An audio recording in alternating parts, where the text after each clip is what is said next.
bem-vindas e bem-vindos. Hoje, a gente vai abordar um tema que, nossa, sempre gera debate, né? Aquela afirmação do cristianismo de que Jesus seria o único caminho para Deus. Exato. Muita gente ouve isso e a primeira reação é: nossa, que arrogante. Pois é, e a nossa análise hoje vai justamente em cima disso, explorando um artigo que lida com essa percepção. Queremos entender como essa fonte específica aborda essa tensão, sabe? Entre a exclusividade da mensagem e essa acusação de arrogância. Perfeito. A nossa conversa vai gerar em torno de um artigo lá do site crossexamined.org, que foi escrito pelo Luke Nix. Ele, entra de cabeça nesse debate, né? Tentando analisar se essa afirmação cristã é inerentemente arrogante ou não. Uhum. E um ponto de partida que eu achei bem interessante no texto é a distinção que ele faz logo de cara. Ele separa a pessoa que está falando da afirmação em si. Exato. A ideia ali parece ser que, bom, a arrogância é um traço da pessoa, né? Não algo da afirmação, se ela é verdadeira ou falsa. Como é que o artigo desenvolve isso? É exatamente isso. O argumento central do artigo é que o nosso foco deveria estar na validade da afirmação. Ela corresponde à realidade, tem evidência para sustentá-la.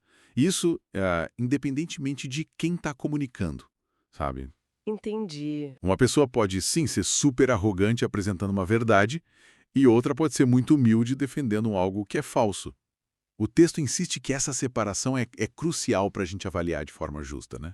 Faz todo sentido, senão a gente cai naquela de atacar o mensageiro, não a mensagem. Exato. Seria tipo assim, uma falácia ad hominem. Desvia do ponto principal, que é: essa alegação sobre Jesus ser o único caminho, ela é verdadeira ou não?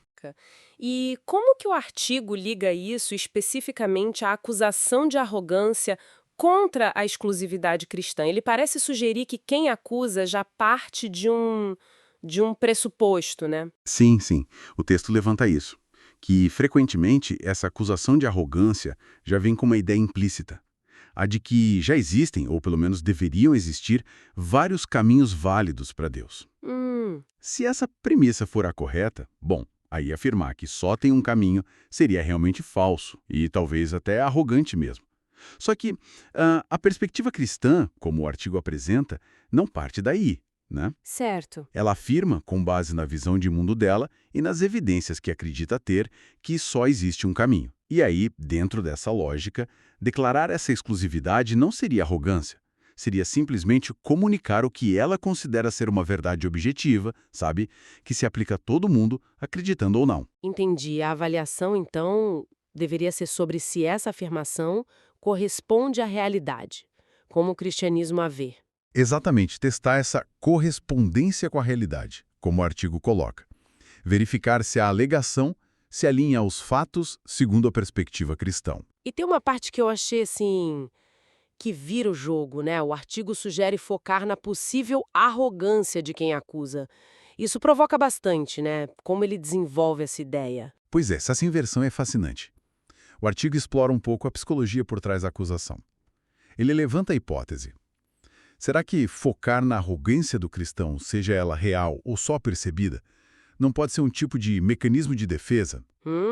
Como assim? Uma forma de desviar a atenção da própria, talvez, relutância em encarar a mensagem em si, principalmente se essa mensagem desafia a nossa autonomia, nossas visões de mundo, né? Entendi. Tipo, usar a falha do mensageiro como desculpa para não lidar com a mensagem. Exato.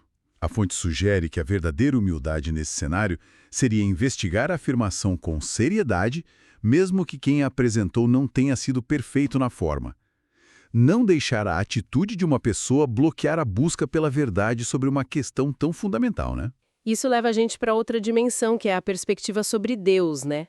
Se o cristianismo afirma um único caminho, será que isso não tornaria o próprio Deus dentro dessa visão meio intolerante ou arrogante? O artigo entra nisso? Entra sim, e argumenta que não por alguns motivos. Primeiro, ele aponta por uma tendência que a gente tem, né? De sempre querer mais opções. Se Deus oferecesse 10 caminhos, talvez a gente reclamasse querendo 11. Pode ser. Então, nesse sentido, prover um caminho que funciona já seria um ato de enorme generosidade divina, não uma limitação.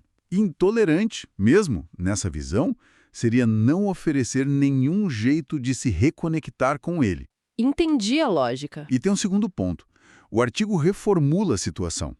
Ao oferecer Jesus como caminho, Deus estaria, na verdade, dando duas opções bem claras: aceitar essa provisão ou rejeitar. A simples existência de um caminho garantido já é apresentado como uma bênção, sabe? Uma oferta de reconciliação que está ali, acessível. Certo.